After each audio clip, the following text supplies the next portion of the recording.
আলহামদুলিল্লাহ রাব্বিল আলামিন ওয়াসসালাতু ওয়াসসালামু আলা আশরাফিল আমবিয়া ওয়াল মুরসালিন নবিয়িনা মুহাম্মদ ওয়া আলিহি ওয়া আসহাবিহি আজমাইন, আম্মা বা'দ। সম্মানিত উপস্থিতি, আজ যে বিষয়ে কথা বলতে চাই তা হলো কিভাবে আমরা জীবনের শেষ পর্যায়ে এসে মৃত্যুর মুখোমুখি হয়ে ঈমান নিয়ে দুনিয়া থেকে যেতে পারব। সন্দেহাতীতভাবে ভয়াবহ ফিতনা সংকুল একটি সময় আমরা পার করছি। চতুর্দিকে ফিতনার এত বেশি ঘনঘটা, এত বেশি গুটগুটে অন্ধকার যে ফিতনার এই যুগে ঈমানের সঙ্গে অটল এবং অবিচল থাকা, ঈমান নিয়ে দুনিয়া থেকে চলে যেতে পারা, এটা হলো এই যুগে একজন মুমিনের জীবনের সবচেয়ে বড় কঠিন কাজ এবং বিশাল বড় সাফল্যের বিষয়। রাসূল করিম সাল্লাল্লাহু আলাইহি সাল্লাম ইরশাদ করেছেন, ইন্নামাল আমালু বিল খাওয়াতিম, নিশ্চয়ই বান্দার আমলসমূহ এটা নির্ভর করে শেষ অবস্থায় সে কোন আমল নিয়ে যেতে পেরেছে সেটার উপরে। তো জীবনের শেষ অবস্থায় আমাদের পরিস্থিতি কি দাঁড়াবে এটার উপরে নির্ভর করবে আমাদের আখিরাতের নাজাত এবং মুক্তি।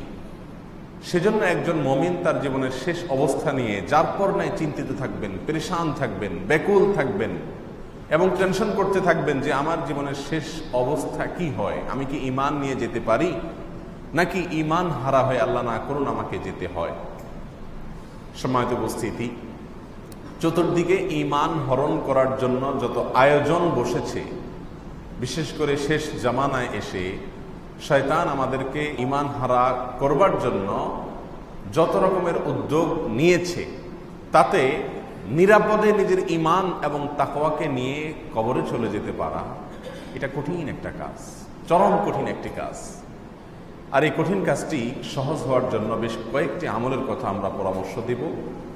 তার ভিতরে প্রথম যে আমলটির কথা বলতে চাই তা হলো কোরআন এবং সুন্নাহকে আঁকড়ে ধরা। এটা একজন মানুষ সঠিক পথের উপরে থেকে, সিরাতে মুস্তাকিমের উপরে থেকে, জান্নাতের পথে থেকে মৃত্যুবরণ করতে সবচেয়ে বেশি সহযোগিতা করবে যদি কেউ কোরআন এবং সুন্নাহকে আঁকড়ে ধরে। আল্লাহ সুবহানাহু ওয়া তাআলা তাকে কোরআন এবং সুন্নাহর পথে পরিচালিত করেন এবং সে শেষ জামানায় যত রকমের ফিতনা আছে এই ফিতনা থেকে আল্লাহ সুবহানাহু ওয়া তাআলা তাকে নিরাপদে রাখেন। এই জন্য নবী আলাইহিস সালাতু ওয়াস সালাম বলেছেন, লান তাদিল্লু মা ইন তামাসসাকতুম বিহিমা কিতাবাল্লাহি ওয়া সুন্নাত রাসূলিহি। একটা সময় আসবে যখন প্রচুর পরিমাণে মানুষ মতপার্থক্য করবে। কেউ বলবে এটা সঠিক, কেউ বলবে ওইটা সঠিক, কেউ বলবে এই পথে যাও, কেউ বলবে ওই পথে যাও। আলেমদের মধ্যে নানা রকম মতবাদ পার্থক্য, ইসলামিস্টদের ভিতরে নানা রকম কথাবার্তা। এরকম একটি অবস্থার মধ্যে তুমি দিশেহারা হয়ে যাবে এবং কোথায় যাবে, কোনটা করবে তুমি সিদ্ধান্ত নিতে পারবে না। এরকম শেষ জামানায় এসে যদি দুটি বিষয়কে তুমি মজবুতভাবে আঁকড়ে ধরো, লান তাদিল্লু, তাহলে তোমাকে কোনো অবস্থাতেই কেউ পথহারা করতে পারবে না, তুমি পথহারা হবে না কোনো অবস্থাতেই। একটা হলো আল্লাহর কিতাব, আরেকটা হলো নবী সাল্লাল্লাহু আলাইহি ওয়াসাল্লামের সুন্নাহ। একজন মুমিন সে সবসময় খেয়াল করবে কোরআন এবং সুন্নাহর পথে আমি আছি কিনা, আমার এই কর্ম, আমার এই চিন্তা, আমার এই অবস্থানের সপক্ষে কোরআনের কোনো নির্দেশনা আছে কিনা, আল্লাহ রাসূল সাল্লাল্লাহু আলাইহি সাল্লামের কোনো নির্দেশনা আছে কিনা। বাস এই দুইটা বিষয় সে অন্ধ হয়ে যাবে, চরম অন্ধ হয়ে যাবে। এই দুইটা বিষয়ের ক্ষেত্রে নো কম্প্রোমাইজের লেভেলে চলে যাবে। তাহলে ইনশাআল্লাহ তার শেষ জামানায়, জীবনের শেষ প্রান্তে বা কোনো পর্যায়ে এসে আল্লাহ সুবহানাহু ওয়া তাআলা তাকে গোমরাহ করবেন না, সে পথহারা হবে না, সে ঈমানের উপরে ইনশাআল্লাহ দুনিয়া থেকে যাবে। আল্লাহ তাআলা আমাদের সকলকে তৌফিক দান করুন। দ্বিতীয় কাজ হলো নেক আমলের উপরে নিজেকে সবসময় আবদ্ধ রাখা। এটার ফলেও ঈমানের মৃত্যু সহজ হয়। কারণ আল্লাহ সুবহানাহু ওয়া তাআলার নিজাম এবং সিস্টেম হলো বেশিরভাগ ক্ষেত্রে, কিছু ব্যতিক্রম বাদে বেশিরভাগ ক্ষেত্রে মানুষ জীবদ্দশাতে যে যে কাজ করে, যে যে অবস্থাকে বেছে নেয়, তার মৃত্যু হয় ওই অবস্থার উপরে, সে অবস্থার উপরে তার মওত হয়। অর্থাৎ ধরেন একজন মানুষ সারা জীবন প্রত্যেকটা কাজ কোরআন সুন্নাহ অনুযায়ী করার চেষ্টা করেছে, খুঁটে খুঁটে কোরআন সুন্নাহর আমলগুলোকে করার চেষ্টা করেছে, আল্লাহ সুবহানাহু ওয়া তাআলা তাকে সেটার উপরে কি দিবেন? ইনশাআল্লাহ মৃত্যু দিবেন। একটা লোক সারাদিন নাফরমানির পথে থাকে, তো ওই ব্যক্তির নাফরমানির পথেই তার মৃত্যু হবে, সেটাই স্বাভাবিক। তবে হ্যাঁ, কুল্লুন মুয়াসসারুন লিমা খুলিকা, এই হাদিসের আলোকে কোনো কোনো সময় রুট চেঞ্জ হয়ে যায়, ব্যতিক্রমও হয়ে যায়। এজন্য দ্বিতীয় আমল হলো ইসলামী শরিয়াকে পূর্ণাঙ্গভাবে ফলো করা, কোরআন সুন্নাহকে পূর্ণাঙ্গভাবে ফলো করা। আর এটার জন্য সহযোগিতা হয় যদি মানুষ একটা ভালো পরিবেশকে আঁকড়ে ধরতে পারে, ভালো মানুষের সঙ্গে থাকতে পারে। আল্লাহ সুবহানাহু ওয়া তাআলা বলেছেন, ইয়া আইয়ুহাল্লাযীনা আমানুত্তাকুল্লাহ, হে ঈমানদাররা তাকওয়া অবলম্বন করো, ওয়া কুনু মা'আস সাদিকিন। আর তাকওয়া অবলম্বন করার জন্য উপায় কি? কুনু মা'আস সাদিকিন, সত্যবাদীদের সাথে, ঈমানদারদের সাথে, ভালো মানুষদের সাথে উঠা বসা করা।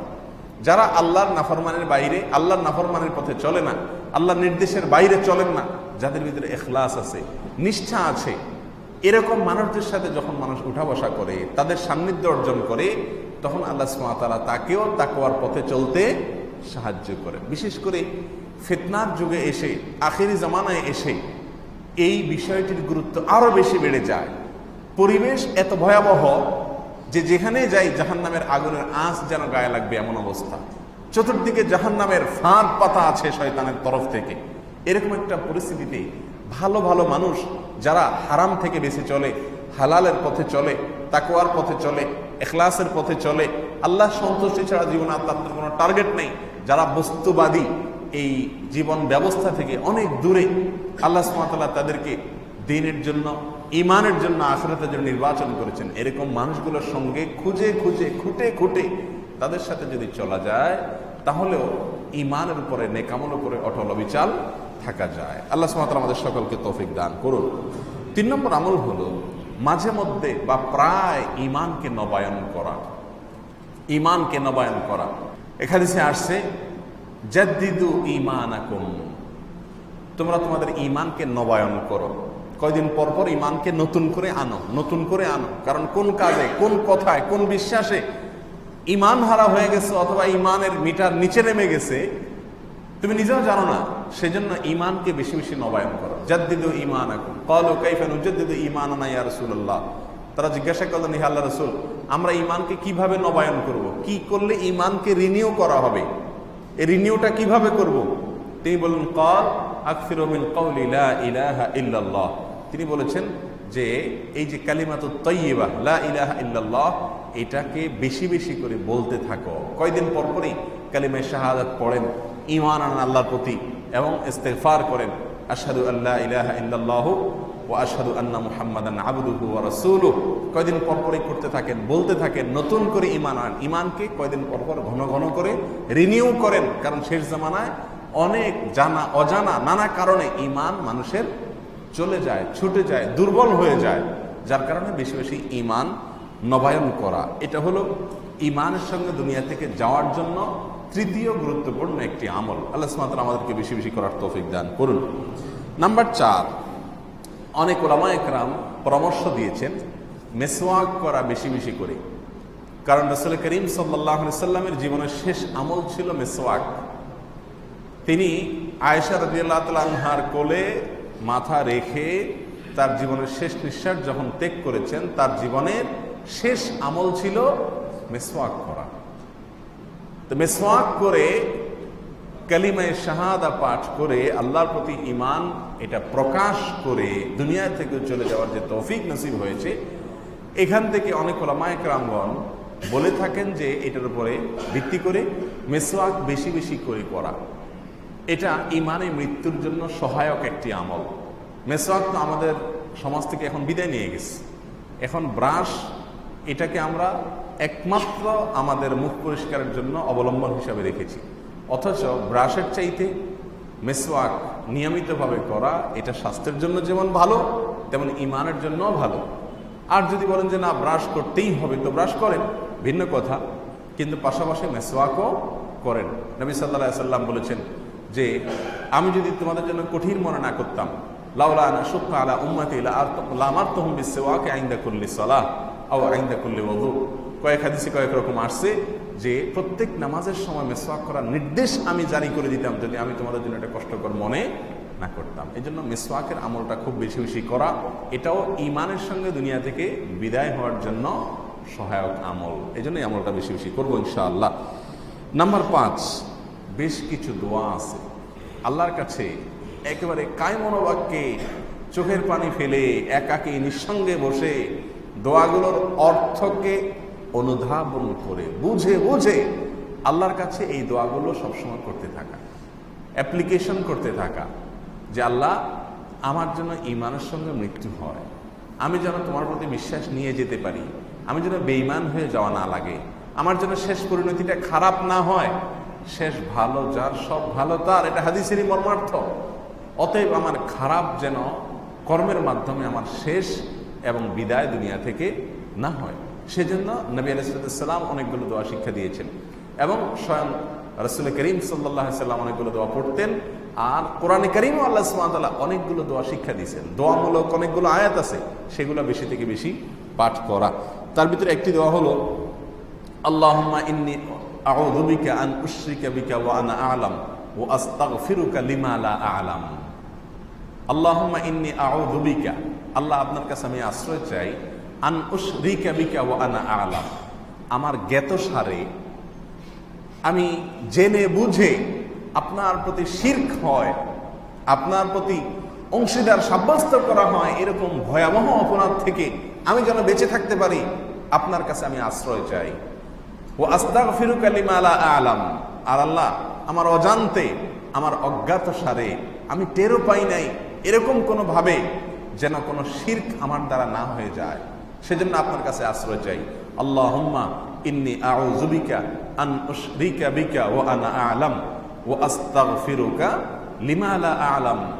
আল্লাহ জ্ঞাতসারে অথবা অজ্ঞাতসারে কোনোভাবে আমার দ্বারা যেন শিরক না হয়, এটা থেকে যেন বেঁচে থাকতে পারি, এই দোয়া বেশি বেশি করে আল্লাহর কাছে পাঠ করা এক। দ্বিতীয় দোয়া হলো ইয়া মুকাল্লিবাল কুলুব সাব্বিত কলবি আলা দীনিক, হে অন্তর পরিবর্তনকারী, হে রব, হে আল্লাহ, যার হাতে সমস্ত মানুষের অন্তর, অন্তরকে ঘোরানোর ক্ষমতা আপনার। ইয়া মুকাল্লিবাল কুলুব, হে অন্তরকে পরিবর্তনকারী আল্লাহ, সাব্বিত কলবি আলা দীনিক, আমার অন্তরকে আপনার দ্বীনের উপরে আপনি অটল অবিচল এবং এটার উপরে কায়েম দায়েম এবং স্থির রাখুন, এটার উপরে আমাকে স্থির রাখুন, আমি যেন এখান থেকে সরে না যাই, পা যেন ফিসলে না যায়, কোনোভাবে যেন পা ফিসলে আমি যেন গুমরাহির পথে না বাড়াই। ইয়া মুকাল্লিবাল কুলুব সাব্বিত কলবি আলা দীনিক, বেশি বেশি এই দোয়া পাঠ করা, নির্দিষ্ট কোনো সংখ্যা না, নির্দিষ্ট কোনো সময়ও না, সব সময় আল্লাহর কাছে এই দোয়া বেশি বেশি পাঠ করা। বিশেষ করে নফল নামাজের সেজদাতে আমরা বেশি বেশি পাঠ করতে পারি, এছাড়া দিনে রাতের যে কোনো সময় আল্লাহর কাছে এটা পাঠ করতে পারি, একাকী যখন হই। তাহলে দ্বিতীয় দোয়া হলো ইয়া মুকাল্লিবাল কুলুব সাব্বিত কলবি আলা দীনিক, হে অন্তর পরিবর্তনকারী, আপনার দিনের উপরে অটল রাখুন, এই দোয়া বেশি বেশি পাঠ করা। 3 নম্বর দোয়া হলো সূরা বাকারার 250 নম্বর আয়াতে যে দোয়াটি বর্ণিত হয়েছে, রব্বানা আফরিগ আলাইনা সবরা ওয়া তাওয়াফানা মুসলিমিন, আল্লাহ আমাদেরকে আপনি সবর দান করুন এবং মুসলিম হিসাবে আমাদেরকে আপনি মৃত্যু দান করবেন। তাহলে মুসলিম হিসাবে মৃত্যু দান করার জন্য দোয়া করা হচ্ছে এখানে, ওয়া তাওয়াফানা মুসলিমিন, আল্লাহ আমাকে ওয়াফাত দিবেন, আমার মৃত্যু দান করবেন এমত অবস্থায় যেন আমরা আপনার প্রতি আত্মসমর্পণ করে ইসলামের উপরে অটল অবিচল থেকে যেন মৃত্যুবরণ করতে পারি, সেই তৌফিক দান করবেন। সূরা বাকারা 250 নম্বর আয়াত, সেটা বেশি বেশি করে পাঠ করতে থাকা। সেই সাথে সূরা আলে ইমরান আয়াত নম্বর 8, এখানেও ইমানের সঙ্গে আমরা যেন মৃত্যুবরণ করতে পারি, সেজন্য আল্লাহ সুবহানাহু ওয়া তাআলা একটা দোয়া শিক্ষা দিয়েছেন, রব্বানা লা তুযিগ কুলুবানা বা'দা ইয হাদাইতানা ওয়া হাব লানা মিন লাদুনকা রাহমাহ ইন্নাকা আনতাল ওয়াহ্হাব। এর অর্থ হলো রব্বানা লা তুযিগ কুলুবানা বা'দা ইয হাদাইতানা, আল্লাহ আমরা হেদায়েত আপনার কাছে চেয়ে পাই নাই, না চেয়ে পেয়ে গেছি, এই যে হেদায়েতের উপর আপনি আমাদেরকে রেখেছেন, লা তুযিগ কুলুবানা, আমাদের অন্তরগুলোকে আপনি বাঁকা করে দিয়েন না, আমাদের অন্তরগুলোকে জান্নাতের রুট থেকে সরায় দিয়েন না, জাহান্নামের রুটে নিয়ে যায়েন না। লা তুযিগ কুলুবানা, আল্লাহ আমাদের অন্তরগুলোকে বাঁকা করে দিয়েন না, বক্র করে দিয়েন না। বা'দা ইয হাদাইতানা, আপনি হেদায়েত দিয়েছেন, এরপরে আপনি আর গোমরাহ করিয়েন না আল্লাহ। ওয়া হাব লানা মিন লাদুনকা রাহমাহ, আল্লাহ আপনার পক্ষ থেকে অনুগ্রহ আমাদেরকে আপনি দান করুন, ইন্নাকা আনতাল ওয়াহ্হাব, কারণ আপনি একমাত্র দানশীল, আপনি মহা দানশীল, সবকিছু আপনি দিয়ে থাকেন। এই দোয়া আল্লাহর কাছে বেশি বেশি পাঠ করা। সেই সাথে সূরা ফাতিহার প্রতিদিন প্রত্যেক রাকাত নামাজে পড়া আমাদের জন্য বাধ্যতামূলক করে দিয়েছেন রাসূল করিম সাল্লাল্লাহু আলাইহি সাল্লাম। ইহদিনাস সিরাতাল মুস্তাকিম, এই আয়াতটি রয়েছে সূরা ফাতিহার ভিতরে। এটা যখন আমরা পড়ি তখন এটার মর্ম, এটার অর্থ এটার ব্যাখ্যা, এটাকে মনে করে মাথায় রেখে আল্লাহর কাছে অ্যাপ্লিকেশন এবং দোয়ার নিয়তে এটা পড়া। ইহদিনাস সিরাতাল মুস্তাকিম, আল্লাহ সঠিক এবং সোজা পথ আপনি আমাদেরকে দেখায় দেন, এটা আল্লাহর কাছে বেশি বেশি পড়া। সেই সাথে নবী সাল্লাল্লাহু আলাইহি ওয়াসাল্লাম শেখানো আরেকটি দোয়া, আল্লাহুম্মা ইন্নী আউযু বিকা মিনাল ফিতানি মা যাহারা মিনহা ওয়া মা বাতান। তিনি বলেছেন, আল্লাহ রাসূল সাল্লাল্লাহু আলাইহি ওয়াসাল্লাম বলেছেন যে তোমরা প্রকাশ্য এবং অপ্রকাশ্য সব ধরনের ফিতনা থেকে আল্লাহর কাছে আশ্রয় চাও।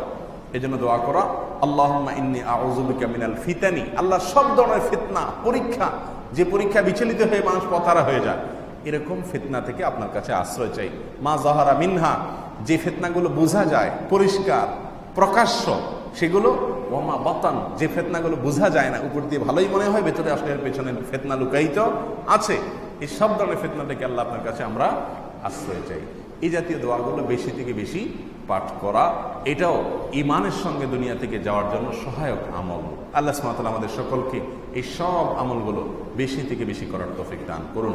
ফিতনার এই ভয়াবহ যুগে, যেখানে চতুর্দিকে ফিতনার হাতছানি, জাহান্নামে যাওয়ার জন্য শত সহস্র অগণিত ফাঁদ শয়তান এঁটে রেখেছে, এখান থেকে বেঁচে থাকা, বেঁচে নিজের ঈমানকে বাঁচায়া আত্মরক্ষা করে তারপরে আখিরাতে আল্লাহর প্রতি পরিপূর্ণ ঈমানকে নিয়ে চলে যাওয়া, আল্লাহি এটা হলো এই যুগের সবচেয়ে বড় মিরাকল, এটা হলো এই যুগের সবচেয়ে বড় আশ্চর্যের বিষয়, যে কেউ তার ঈমানকে, তার দ্বীনকে পরিপূর্ণভাবে হেফাজত করে নিয়ে চলে যেতে পেরেছে দুনিয়া থেকে। আল্লাহ সুবহানাহু ওয়া তাআলা আমাদের সকলকে সেই তৌফিক দান করুন। জাযাকুমুল্লাহু খায়রা ওয়া আখিরু দাওয়ানা আনিল হামদুলিল্লাহি রাব্বিল আলামিন।